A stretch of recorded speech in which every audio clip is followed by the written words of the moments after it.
everyone. It's an absolute pleasure to host Q2 FY22 results conference call of Sheela Foam Limited. From the management, we have Mr. Rahul Gautam, Managing Director, Mr. Rakesh Chahar, Whole-Time Director, Mr. Tushar Gautam, Whole-Time Director, Mr. Nikhil Datye, Group Chief Financial Officer, and Mr. Davendra Ahuja, Group Finance Controller. Now I would like to hand over the call to Mr. Rahul Gautam for his opening remarks. Thank you. Thank you very much, Karan. Thank you very much for arranging this call and for moderating this call. And as is the normal practice, I would start with our vision statement. Our vision: we will continue to be recognized as a leading organization in quality comfort products, while practicing values of integrity, reliability, proactivity, and transparency. To do business with a smile, for customer delight, and a commitment to society. Thank you very much, everybody, for patiently bearing with me. I just want to start this call with three informations from the company. One is that, our last auditors had finished their 5-year term, and therefore we have new auditors, which is an international firm called BDO, represented locally by MSK, and they have carried out the audit, the first audit for the quarter that we are representing, or that we are talking about it. The second information that I just want to share with you is that in the company we have created a position of CEO for the India business. And Mr. Tushar Gautam, who is an industrial engineer by profession, also a master's in management from Oxford, and with 20 years of experience in the company, takes over this position. This should help us in consolidating the India business, which was earlier happening at the ND level, so it will consolidate at a one level earlier, and therefore bringing in the focus that is necessary for all the kind of decision making that is there. It will also help the CMD of the company to focus on strategic matters, and would definitely free him up for that. The third information that I want to share with you is that the company has formed a 100% subsidiary called International Comfort Technologies Private Limited, to all the new businesses which we have already entered or about to enter, businesses like exports, the rural business in India, and the e-com business. Each one of you are aware of the corona situation probably much better than me.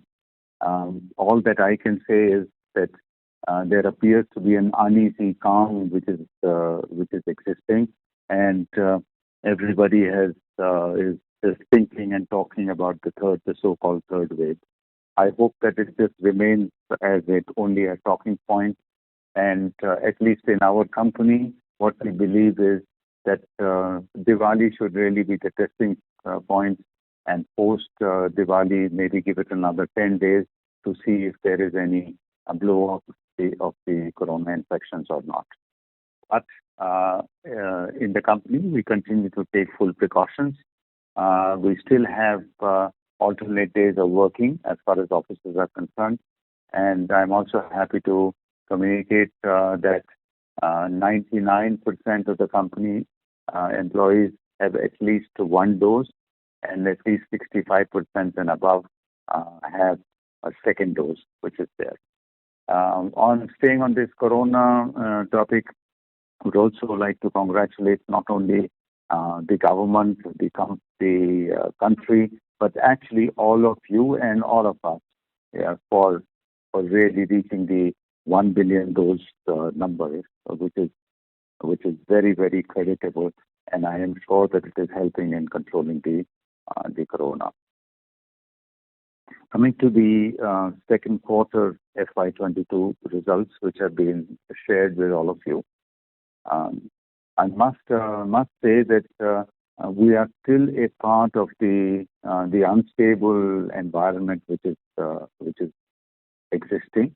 Just as an example, generally, if you look at pre-corona times, the quarter two always was the weakest of the lot. It was the time when the rains were there and the monsoons were there, and it was the time which was just before the third quarter, which is the festive quarter that we. But I'm happy to share that the quarter two has had reasonably good results. We have done well for ourselves. There has been a 29% increase on the corresponding quarter of the last year. And even if I look at the previous quarter, there has been a 40% plus increase over that period. And that's what I said, that the corona has changed these definitions and these frameworks under which we have been working. Of course, the biggest impact of corona has been on the raw material part. It has. I remember that from day one that we have been having the investor calls, raw material has always been a major topic for discussion. There appears to be no respite currently. Actually, the entire supply chain, right from the crude to our raw materials, which are polyol and PDI, has become so complex that it is lending a lot to the instability. Over and above that, we have driving efficiencies, etc., cutting back on buffers, making stuff just on time. The whole system has also become very fragile. So with this instability, or with this complexity, and with this fragileness or the fragility to it, the whole system behaves extremely poorly whenever there is any kind of disturbance that comes in. And then, of course, with a big disruption like corona, the system has gone for a toss, and stability appears to be, at least to my understanding and my forecasting at this point of time, I would say any kind of stability we should really look at least a year down the line. And to top all this up, our understanding is that China, which used to be more than 30% the manufacturer of the raw materials and supplier to the world, has now aspirations which are for global dominance. And to achieve that, they're doing things differently as far as their internal economy is concerned, as well as the external impacts are concerned. For example, returning back thousands of containers of Australian coal, or clamping down on so-called capitalists within the country, etc. So I think these disruptions in China are also going to lend their impact to the instability that kind of remains there. With this in mind, I just want to assure you that we are preparing our best, or we are trying to put our best foot forward on this. And there are some steps that we have taken on a very short-term basis, but also on a medium to long-term basis, so that the impacts to us and to the company are as minimum as possible. Our subsidiaries continue to do well. So Australia, which was impacted for at least 2 months plus on account of corona, has made a strong recovery. And now that the corona bit is over and the cities are opening up, it is coming back. As far as Spain is concerned, it has always remained strong. It has been growing well, and the corona seems to have far lesser impact as far as Spain is concerned. Those people already consider it to be history and to be kind of forgotten. The one more topic which I would just want to introduce is ESG, which is something that all companies are talking about, which is evaluating companies based on non-financial aspects of the company, the environment, the impacts, the social impacts, and the governance part of it. We are also integrating all of them together and ensuring that our other or earlier initiatives or earlier actions as far as CSR activities and as far as the safety, health, and environment activities are concerned, how we can merge all this together and to make it a far more compact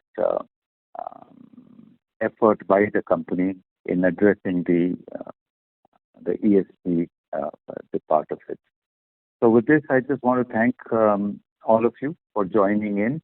I know it's a Saturday and I know it's the afternoon of a Saturday, but you have taken out the time, and I just want to thank you for that. And now we would be open to all questions. Thank you. Thank you very much. We will now begin the question and answer session. Anyone who wishes to ask a question may press star and 1 on their touchtone telephone. If you wish to remove yourself from the question queue, you may press star and 2. Participants are requested to use handsets while asking a question. Ladies and gentlemen, we will wait for a moment while the question queue assembles. Reminder to the participants, anyone who wishes to ask a question may press star and 1 at this time. First question is from the line of Nihal Jham from Edelweiss. Please go ahead. Yes, thank you so much, and congratulations on the result, and also congratulations to Tushar for being promoted as CEO of the Indian business. So, 3 questions from my side.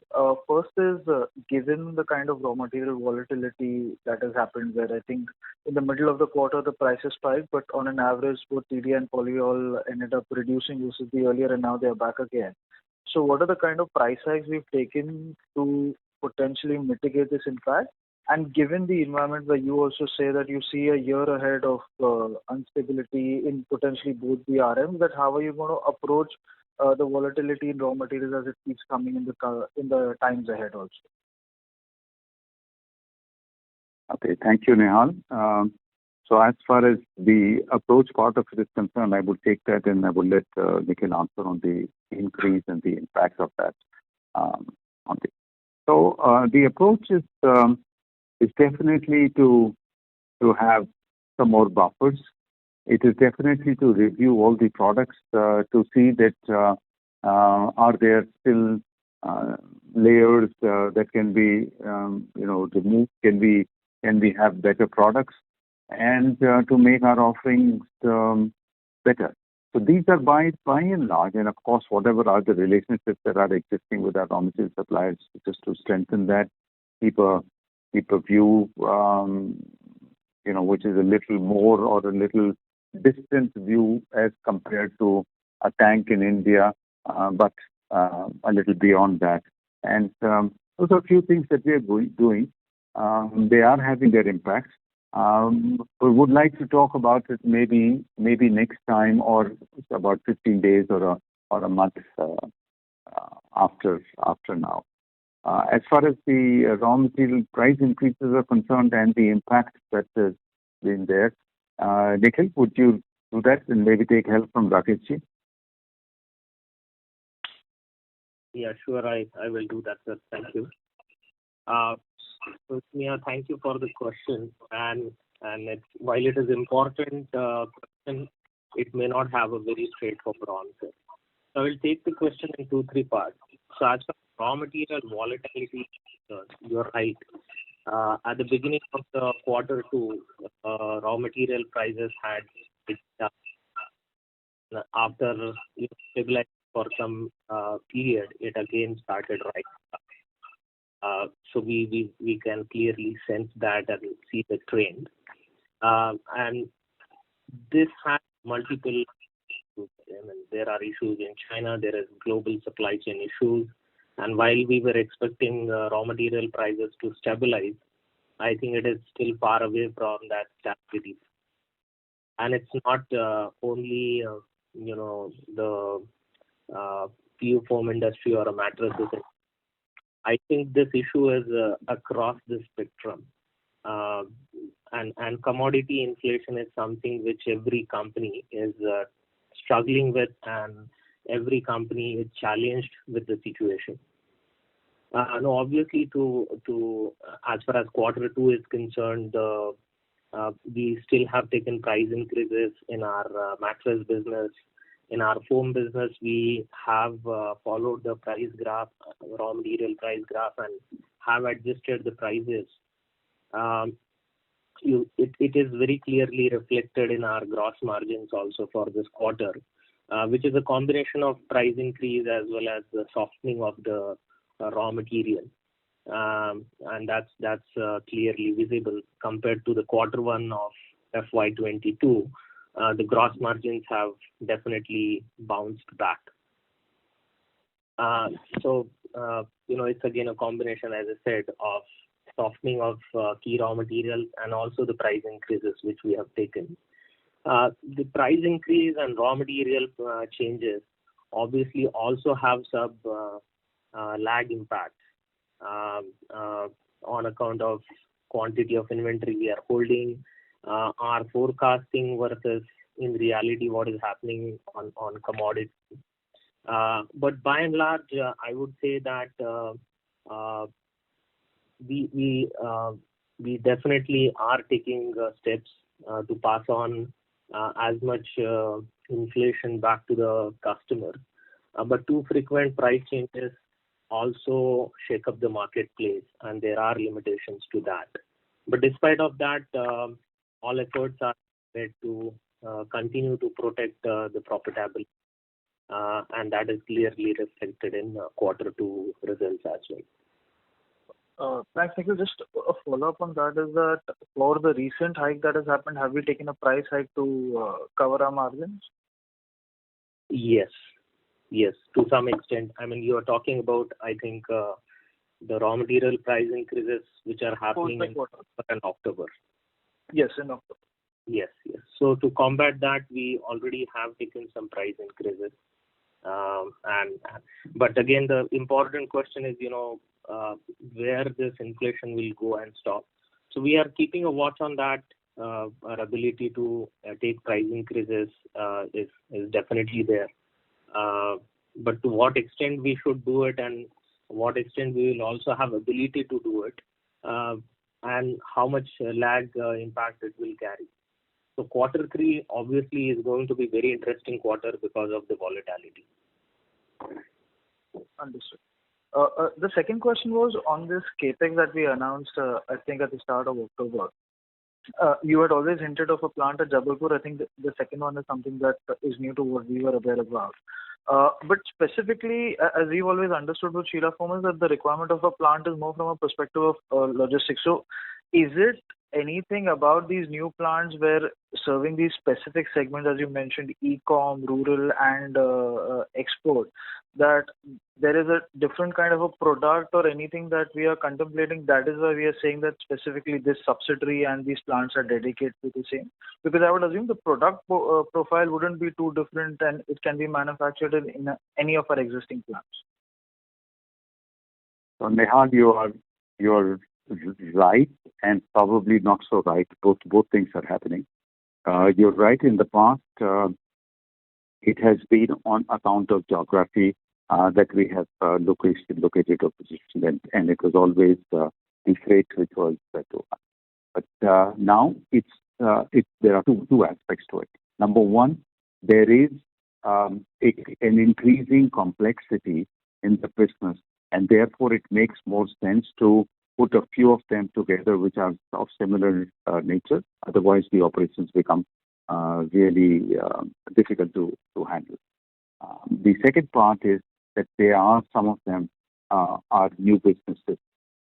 So if it is a business which is for export, it has completely different flavor, where it needs to be compressed and packed and transported, and it needs to be closer to a port to save further cost. If it is a business on e-com, It needs to be more centrally located where logistics are far better, etc. Again, compressed and then kind of transported. And the third part is that as far as Jabalpur is concerned, always said that it's a newer technology which we are bringing in, a new, completely newer dimension to manufacturing foam, which we do not have anywhere else. Though we have similar lines in Australia and Spain, and therefore are familiar with it, but in India we're not there. So this will have the ability of producing newer products as well as the same products, but with better quality. That's helpful. I'll come back in the queue, sir, and wish you all a very happy Diwali. Thanks. Thank you. Reminder to the participants, anyone who wishes to ask a question may press star and one. The next question is from the line of Swati Madabushi from Comgest. Please go ahead. Hi, good afternoon. This is my first time speaking with you guys, so please bear with me. My questions will be very, Sorry, basic questions. The audio is breaking from your line. Please check. Can you hear me now? Better. Please go ahead. Thank you. Okay, sorry. I just wanted to repeat. This is my first time speaking with you guys, so my questions will be pretty basic, so please bear with me. My first question would be, what are you doing if you have to list the top 3 things you're doing to gain market share for your branded business, that is the B2C business down in South, where there are other large players and maybe your market share is not as high? What would be the top 3 things that you're doing, if you could help me with that? Rakesh, you want to take that call, please? Yeah, okay. So we are definitely looking at increasing market share, because there also has been a shift which is visible from unorganized to organized. So we are trying to tap that, and in fact have also introduced products to accelerate that. That's one area that we are looking at. Second, we are looking at strengthening the retail, the consumer experience. So that's another area that we are looking at. And the third is we are looking at exports, the opportunity which has come by, and it looks very promising. So that's another area. And plus also the e-com. So we have been late entrant in that. So we see that market growing exponentially, and therefore we see that also as an opportunity to grow. So that's also the fourth area that we're looking at. So Swati, just to add to what Swati, I'll just add to what Rakesh was saying. I think your question was a little more south oriented, and saying that some of the bigger players are coming from there, and therefore what is our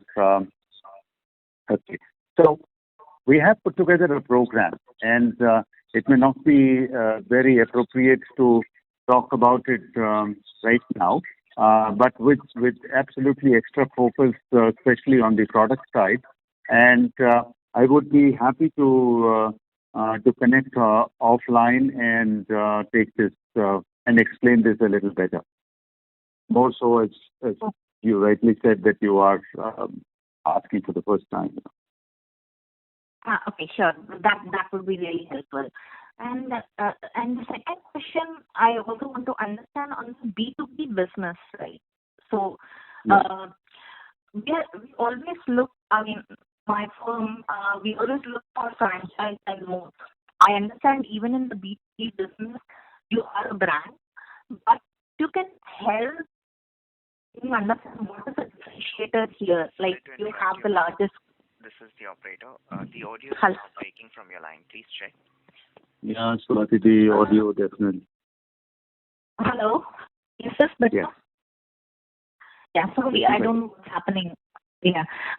So I wanted to understand on the B2B business, what is the moat or the franchise? Like, do you have the biggest, I'm sure you have the biggest scale there. You're the largest PU foam manufacturer, so you would be one of the biggest B2B players.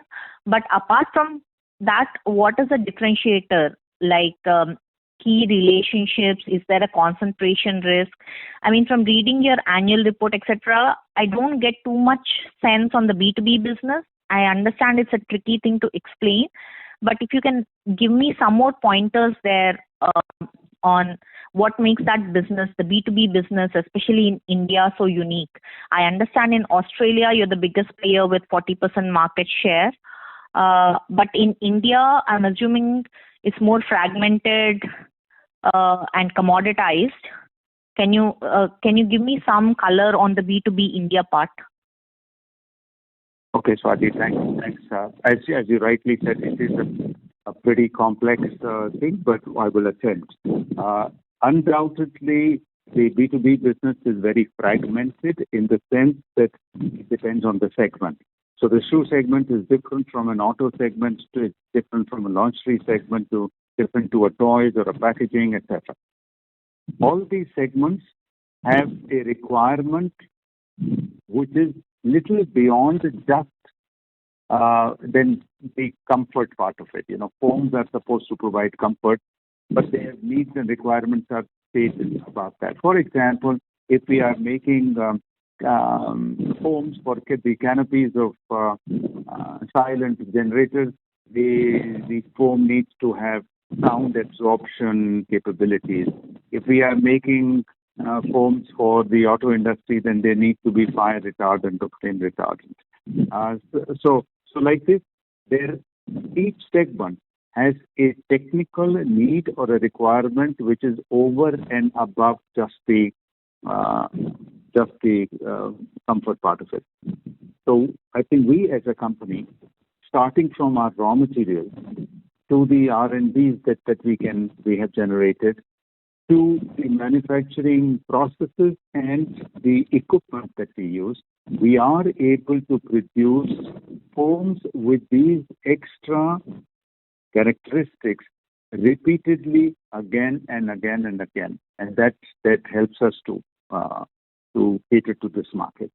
You did talk about relationships, and relationships take a long time for building, and they have taken a long time, and they are there. That's it. And I think the third and important part to it is that we have options of manufacturing these products at 5 and now probably going to be 6 different locations across the country, which helps to save on trade costs and also provide just in time to the actual users. I hope I have given some answers. No, that definitely helps. But what I want to understand is that pricing power here, or is there like market determined pricing and you have the scale? I just want to understand the technical part of it is so, like that can help you command pricing premium compared to others. So let's put all those things first, which I said, all that together, which is the relationships, which is the variety that you can give, and the quality and the technical needs and requirements, and etc. And beyond that, there are also the research and development capabilities, because some of these actual users do want to develop new products as an ongoing thing. They also need and require that your safety, health, and environment issues are well accounted for. So putting all this together just make us as a good option for the consumers to continue with that. And I mean, it's a bit of scale, and it's a bit of variety, and a bit of this and bit of that, bit of the technical capability to do it. For example, if you look at the shoe business and you look at the lingerie business, there needs to be UV stable foams, which do not yellow as far as sunlight is concerned. So to be able to do that, economically and compete with if nobody else, at least the imports which are coming into the country. I guess those are the things that gives us advantage. Sure. And so in Australia, you have the 40% market share, but in India, how fragmented? I mean, even if you can't give me your own market share, would top 5 players still be like a good chunk of the industry, or is it too fragmented? It is fragmented. It is fragmented.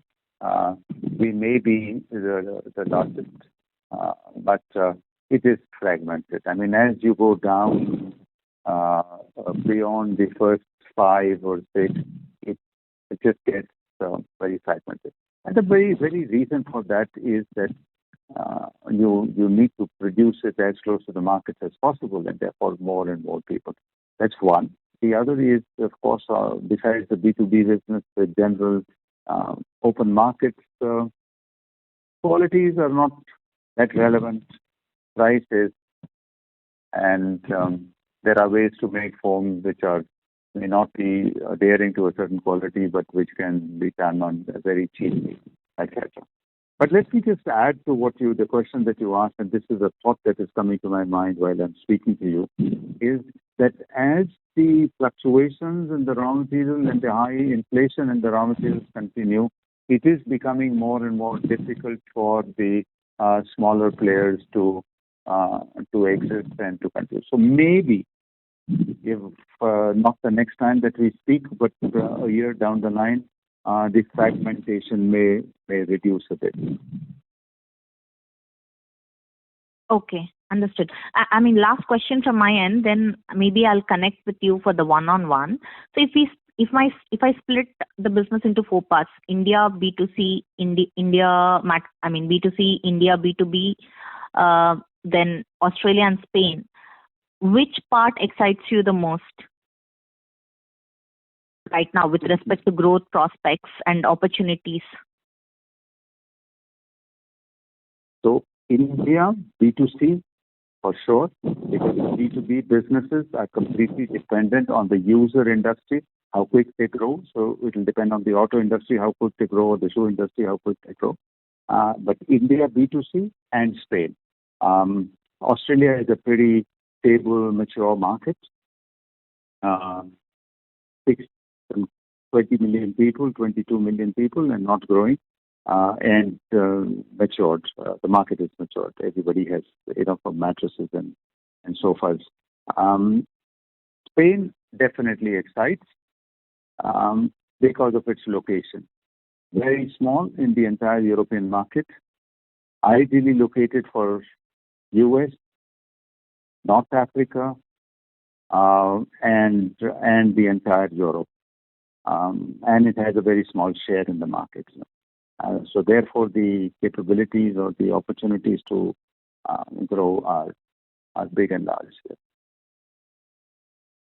Okay. Thank you so much for all your answers. I'll connect with you again for the one-on-one. Thank you. Thank you. The next question is from the line of Arjun Khanna from Kotak Asset Management Company. Please go ahead. Sure. Thank you, sir, for taking my question, and congratulations to Tushar for the new assignment. Just a couple of questions on my side, sir. The first one is just on the distribution bit in India. You did mention that things in India are seemingly closer back to normal while we are in a volatile environment. How is the distribution or how are our distributors coping up? Maybe you could talk about our exclusive and multi-brand outlets separately. How do you see that actually pan out over the year ahead? Are we looking at addition to our exclusive outlets? And we came up with a number of products for our multi-brand outlets. If you could talk about those two. I'll come with my second question next, sir. So Arjun, thank you for asking the question. Undoubtedly, the distributors or the distribution channels are facing similar issues as the other businesses. They are under stress, and it is really not the at this point in time, it's not really the volume of business, but it's also the fluctuating nature of business. where if the prices go up and down, that's about. Even if there was inflation, at least one can find ways and one can sort of settle down and one can then accept reality and kind of move on. But come and under the next 15 days and it fluctuates again. It fluctuates again. So they are all under stress. But we are very hopeful that sooner rather than later, this fluctuations will at least stop, and the opportunity for both EBOs and MBOs to grow is large. And as I was mentioning, that if you the shift from the unorganized to the organized part that will take place. The good standard MBOs and the good standard EBOs, both of them will have a positive impact on that account. And they both are poised. They're both poised to grow. It's just that the current position is stressful. Sure. That's obviously understandable in this environment. Just curious, just on the raw material bit, because we did talk about, I think, 3 to 4 quarters back, that maybe we would look at setting up larger amounts of inventory by investing probably in particular tanks, etc., on the coast or tying up with our key suppliers. Sir, has there been any capex deployment towards the same? So we have at least all the arrangements with the suppliers have already taken place. There we did not need to spend any capex, but the arrangements needed to be set up, and that has been done. As far as the capex part of this of setting up the tanks is concerned, that's happening right now. So probably when we meet next time, you would have some numbers on it. Sure, perfect. My final part is, if you look at freight costs, they are up dramatically. For some destinations, it's almost 10x plus. Given this situation, how does that really change our outlook on the export business? I would assume even freight rate from China to US also would be up dramatically. So essentially, if it was outsourced out of India or China, it shouldn't move the needle as much. But probably nearer sourcing would be a lot more remunerative in this environment, given that these are bulky products, even if you do bed in the box. Just your outlook, sir. Does that mean that our export expectations are shifted maybe a year down the line? So again, this 5x, 10x bit is hopefully temporary, and it will go away. The other thing is that exports are viable only because products can be compressed and packed, and then the relevance of the freight becomes less. However, I would not say that the prospects of exports would go down in the future, but may not remain as remunerative as they should be. That's all I can say. But maybe 3-4 months down the line, or 6 months down the line, we would exactly know. I mean, as I hear today, already compared to the last month, the situation from India is easing out. And it's also dependent on import-export kind of parity, which undoubtedly, when we were in the Corona period, the imports had dropped considerably, and therefore the availability of containers was a problem, right? But now, as the economy is picking up, the imports are pretty much back and comparable to the exports, and the availability of the containers have become easier, and therefore exports will have their say. While if we cut to China, you see they have been primarily exporting country. Their need for containers is far more than the need for containers when they are importing stuff. Plus, with this political impact, that's only worsening. Where this is my understanding that China is kind of clamping down, and therefore it will go through a tougher period than what for India. It should become easier only as we go forward. So that's really heartening to hear, sir. And in terms of our outlook for exports as a company, we had estimated a few hundred of crores in the next 2-3 years. Are we on track towards meeting that? Absolutely, we're on track. We're on track. That's great to hear, sir. Thank you and all the best. Thank you. Thanks, Arjun. Thank you. The next question is from the line of Suraj Fateh Chandani from Compound Everyday Capital. Please go ahead. Good afternoon, sir. How are you? Good, Suresh. Good. So my first question was on the line of ESG, which you talked in the introduction section, and also was trying to understand that from the existing products in which we use the TDI and polyol kind of chemicals, and also when we know there are new products like the non-toxic mattresses which use just the cotton, wool or latex. So do we have any plans to expand in this area, considering we are also focusing on the ESG? Listen, I don't think that cotton and latex are non-toxic. I mean, that's a very vanilla statement to make about them, because what we are not appreciating is all that goes into produce them. So if you would look at a cotton, what goes into, whether it's the land use which goes into manufacturing that, or the fertilizers going into it, etc.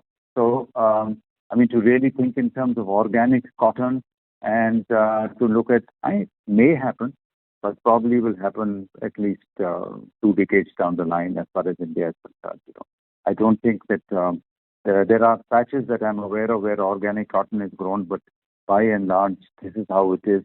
And whether it is any less toxic or more toxic than using TDI, polyol, etc. And TDI, polyol also, let me just show you that the manufacturing of polyurethane foam is an absolutely process. There is no energy that is used in that. Very little energy, just for some mixing and pumping and stirring processes, or maybe a bit of a temperature control. But there is no heating required for the chemicals to react with. There is no pollutants that kind of come out, whether solid, liquid, or in the air that is there. At best, the reactions generate minuscule quantities of carbon dioxide. Probably a full long 2 hours of foaming process produces the same carbon dioxide as 2 vehicles or 1 vehicle moving around. There is no liquid waste that is there. So it is sounds that it is derived from crude and therefore it is plasticky, but as a process, it is extremely safe, environmentally safe, with virtually no pollutants. But I can delve on that. Maybe not on this call, but we can. We can prepare a little note and also have it sent to you. That would be really helpful, sir, and the explanation was really helpful. So my second question would be, we saw 12% growth in FY 2020, and that was a really great figure. So, and the factors contributing to the growth from international subsidiaries with Australia and Spain. So would you be able to elaborate those factors, and also are those factors sustainable going ahead? Can you just repeat the first part of your question, please, Suresh? So, sir, actually, the revenue from operation growth in FY 2021 was around 12%. That was a good figure. I was just trying to understand what are the factors contributing to this. I read the con call, and the factors contributing to this were international subsidiaries. I was just trying to understand what were those factors precisely and how sustainable are those. So international subsidiaries are absolutely sustainable. Spain, I just now mentioned when I was answering to Swati, I said that has a great potential for growth. It's already on a line of almost 45-50% over the previous year. If we look at the year that is kind of concluded, Australia is steady, still positive compared to the previous year, and India is also positive compared to the last year. So as far as those growth numbers are concerned, I think we should be well ahead of that. So two-figure growth is sustainable, seems sustainable. Absolutely. Two-figure, I mean, if we draw any numbers in the first half that have happened, I would assume it should be more than 20-odd%. Yeah. That's great. So that's great. And so lastly, also, would you be able to elaborate something on setting up a tank? I missed that, and also your capex guidance for this year. Setting up of tanks, you're asking? Yes, sir. Okay. So they are set up, but it's not so expensive that they would substantially impact the capex capabilities. I mean, at best maybe about 1,000, so about 8, 9, 10 crores, something like that. Tushar, would you have a number on it? I mean, of the quantity that we are setting up, what it would be? My guess is about 9 crores or so. Yeah, that's correct. No, nothing more than that for sure. Okay, and that would be for storing raw materials, right? Yes, that's right. Understood, sir. So, and full year's capex guidance, if you could provide? Nikhil? Yeah. So in terms of full year guidance, it will be for consolidated entity. As you know, for Jabalpur plant, we have capex proposed, full capex proposed of around 150 to 200 crore, and we also will have a maintenance capex of around 30-40 crore. So half of that should get spent in this year. Understood. And the rest would be for Spain expansion program, if I'm not wrong? The Spain expansion program, so it's under review, and commitment to that will happen towards the end of the year. And it will get spent probably in a time span of 12 months. And they would have the capability of raising it themselves there, which will be the best thing to do it. Okay. Understood. Thanks a lot, sir. All the very best. Thank you. The next question is from the line of Anil Nahata, individual investor. Please go ahead. Yeah, hi. Thank you for the opportunity to speak. My first question is that over the last couple of Mr. quarters... Nahata, sorry to interrupt you. Please increase the volume of your device. It's very low. Can you hear me better now? Thank you. Much better. Yeah, thanks. Okay. Thank you. My first question is with regard to the increasing numbers of home core. Over the last couple of quarters, I have heard the management sort of say that we want to move more towards the finished products. And we are still seeing that the foam cores business is increasing substantially. So just wanted to understand, is that a directional move or is still some tactical thing in the marketplace? So, Anil, I would say that this is a bit of a lag lead kind of a situation. It is not intentionally, but as we see the shift happening from unorganized to organized, this is the first thing that will happen.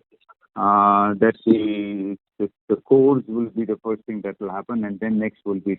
But our aim is to do a complete finished mattress that supplied to the market. So you mean it's a normal transition process that first you will move to foam core, the unorganized to organized, and then it will go to mattresses. So I'm not saying it's a normal transition process, but I'm saying it is definitely a transition process. Whether this is normal or not, I may not be able to say that, but definitely it is a transition process. Okay. And just to add on to that, even mattress business is growing very strongly.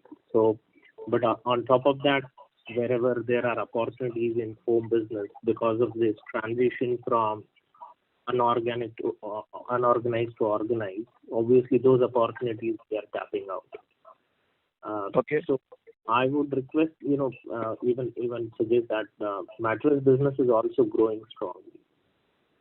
Definitely. My second question was about the relatively lower profits or on the international business. Is it primarily due to the raw material price differences, or is there some other reason there? Nikhil, you want to answer that? I can. So if I get your question right, are you saying that the growth is real growth? No, my question is not about the growth. My question is about the profitability of the international. Yeah. Okay. Nikhil, let me answer. So as let's just probably put it in simpler terms. The EBITDA percentage in Australia and Spain is much lower compared to that of India. So in India, we have to appreciate that we are integrated right up to the consumer, and we have products which are branded and which we sell, etc. As far as both Spain and Australia are concerned, we manufacture foams and we supply to other to mattress manufacturers or to brand owners who in turn sell it to retail chains, etc. While here in India, we're integrated, and that's the reason we have far more control over our destiny. But those are mature markets. They operate under probably far more disciplined conditions, and therefore it's not that chaos there. But principally, because of our being closer to the consumer here, our EBITDAs will always be better. Correct. I appreciate that, and that is quite understandable. My limited point was that in the Spain, the EBITDA for the quarter was 12 crores and compared to 20 crores of corresponding quarter. And similarly, in Australia, it fell from 21 crores to around 8 crores, and there is a 5 crore explanation given for some change in accounting standards. So my question was limited to that fall in EBITDA corresponding to the previous quarter. That's about it. So Anil, I will only request you to look at this a bit on a longer time frame, because at this point of time, the fluctuations that are happening are on a monthly basis or a fortnightly basis are too huge and too long. And unfortunately or fortunately, our accounting periods are a quarter.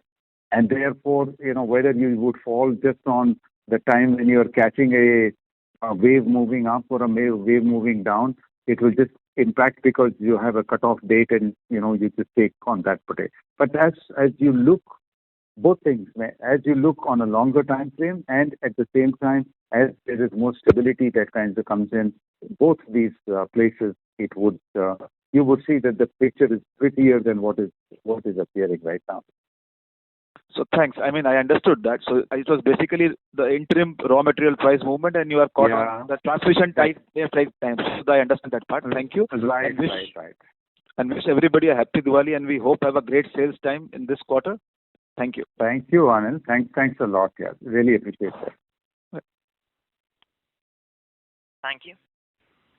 The next question is from the line of Hiren Trivedi from Axis Securities. Please go ahead.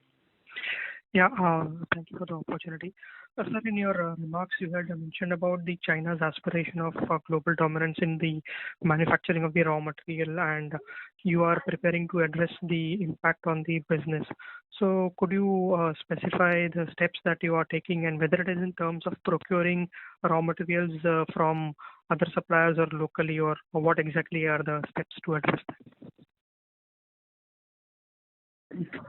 So, Ethan, thanks for asking this. I may not have very precise answers for it, but as I said, whatever are the relationships existing at this point of time, just to strengthen them is one part. Second, we definitely search out suppliers which are tucked away in areas, and they don't have international connect to supply. We are on the lookout for that. Third, we are looking at increasing the the stocks or the buffers that we carry, so that there is some stability we can bring in, and not little, but big waves can be dampened a little bit. And the last of all would, of course, be on the front end part of it, to see that what we can do to let's say have products where the impact of raw materials or the fluctuating raw materials is reduced to some extent. So I guess it will be a combination of all these things. They are all in progress, and I would say that you would see their impact in times to come there. Thank you, sir.